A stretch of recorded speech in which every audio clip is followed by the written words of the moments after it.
Somewhere along the line, a guy in a Tesla with a podcast decided that waking up at 6 a.m. was the difference between winning and losing at life. And then another guy said it, and another. And suddenly, every self-improvement guru on the internet was telling you that if you weren't up before the sunrise, you were basically a loser. Whether that's a cold shower, meditation, journaling, reading, the gym, all before 7 a.m. All before most people have even opened their eyes and considered consciousness. And you tried it because they made it sound like it was the secret, like this was the thing standing between you and the version of yourself that you actually wanted to be. So you set the alarm, you dragged yourself out of bed, and you were exhausted by midday, miserable by Wednesday, and back to your normal routine by Friday. Somehow it was your fault, it was your discipline, your mindset, just not good enough, you don't want it bad enough. But here's what nobody in that world is going to tell you. 6 a.m. isn't a magic number, it's just a time of day that they've decided is the minimum requirement for success. Well, I'm here to tell you that they're wrong. I bought into the whole 6 a.m. fiasco of self-improvement, and turns out it doesn't really fucking matter whatsoever. For some people, yep, it'll work good, but for me, what I found was pushing it to 7, just that 1 hour, and the knock-on effect that it had throughout my day was unbelievable. So stick around, I'll tell you why you should maybe look to change your timings. Let's do this.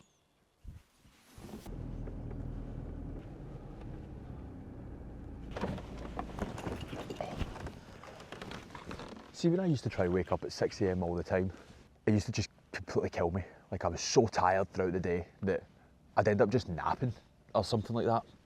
And I was just totally and utterly exhausted. But technically I was doing everything right. Like, you're supposed to get up at 6 a.m, you're supposed to get up early and crack on with the day. But because of how late I was going to bed, because of when I finished work, it just wasn't working. And then when I would miss my alarm, I would sleep in because I was so gubbed. I just had this overwhelmed feeling of like, I just can't do it almost. Like, maybe you can, you're just not a morning person, you just can't get up. And I'd feel so guilty throughout the day because I've not got up at that time. Do you get me? When you look at this logically, your body runs through 90-minute sleep cycles, right? And you need at least 5 of them. Oh my God, it's freezing. You need at least 5 of them. So if you're not going to bed until 10:30, then you getting up at 6 a.m, you're completely missing 60 minutes. So it's no wonder that you're going to end up feeling tired and groggy because you've not actually got all the sleep that you need. And what you actually think is sleep probably isn't. I guarantee for about 40 minutes of your sleep, you're not actually sleeping. You're in light sleep. Or when you get up for the toilet, getting back to sleep and stuff like that.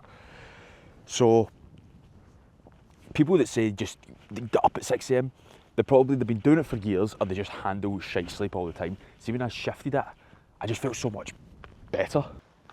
Now, I don't actually think the real damage is tiredness. I think it's more probably the negative self-talk that comes with it when you sleep in, when you miss your alarm, and just overall feeling like shit. Because the thing that was designed, or that was told to you to make yourself feel better, to be more productive, to be more disciplined, you keep failing it every morning. And if you're starting the day off by being like, fucking miss my alarm again, it just sets your day off on a terrible trajectory. What the hell? A terrible trajectory. Does that make sense? So your training suffers, your work suffers, listen, your relationships might suffer, but if you're going to be tired a lot, then anything that you need to put energy into is obviously going to take a hit, isn't it? And this is why I just felt like shit doing it all the time. Like, because I'd be on it and then I'd be off it. And it was just this vicious cycle of sleeping in and then getting up on time and sleeping and then getting up on time. So, and my body's also not getting used to that natural circadian rhythm, that natural body clock, because if I'm waking up at 6 one morning and then the next morning I'm not getting up until 7 or 7:30 because I'm catching up on sleep, or I've turned my alarm off at 6, these different wake times are just causing me to be more tired throughout the day. This morning, I was up at 7, I was out of the house for about 7:30, it's 8 o'clock right now, I'm up in a nice big field filming this video. Peace and quiet, 'cause it's a Wednesday, and you know, I feel like that one unemployed friend that's like out doing random shit, but this is technically my job, isn't it? So maybe I'm not unemployed. Anyway, Yeah, I think to reiterate, the damage is done through you thinking that you're not disciplined enough, or you thinking that you're just not good enough, and it just translates and snowballs into this big feeling of, why can't I fucking do this? So it's not that big of a deal, really. It's just an hour. Do you get me? See, when I made that switch to getting up at 7 from 6, it almost felt a bit like I was doing something wrong. But I noticed, see, even after a few days of just getting up on time, at the same time, even if it was 7, it's only an hour later, but I really noticed the benefits that carried on through the rest of my day. 1, I wasn't tired. 2, I didn't have the feeling of guilt by sleeping in through my alarm. My energy throughout the day was up a lot. My training went a lot better. My work went a lot better. I actually got more done in that time frame, because of just how much more motivated I was, because of how much of a better sleep I had. So I actually was getting more work done than getting up and pushing it at 6, which sounds weird, but see, when I've just explained it the way that I have, it probably makes sense. But nothing else changed, just the same habits, the same routine, just 1 hour later, just without that pure, tired, grogginess feeling. Right, it's time to go and get a can of Monster. Because I really want a can of Monster. Freezing out there, man. Freezing. Now, this is the internet, and I need to explain that there's some nuances to this, right? Some people will still need to wake up at 6 a.m. It's just a fact. Whether people have got kids, they need to get to the gym in the morning, or something like that. But if that's the case, I guarantee you that you're probably going to bed a bit earlier.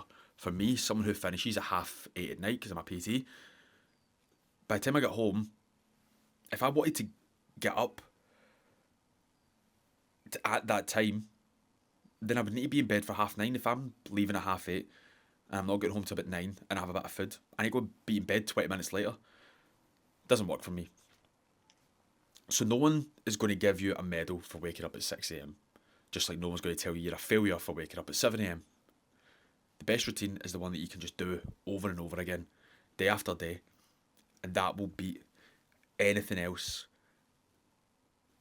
that someone online, some self-improvement guru or some carousel that you've seen that has said you need to wake up at this time because the world isn't awake. Bleh. Some of that shit. Do what works for you. Make sure you're getting at least 7 to 8 hours of sleep per night, quality sleep. If you're going to bed midnight and you're waking up at 7, you're not getting 7 hours, you're probably getting about 6. So take that into account.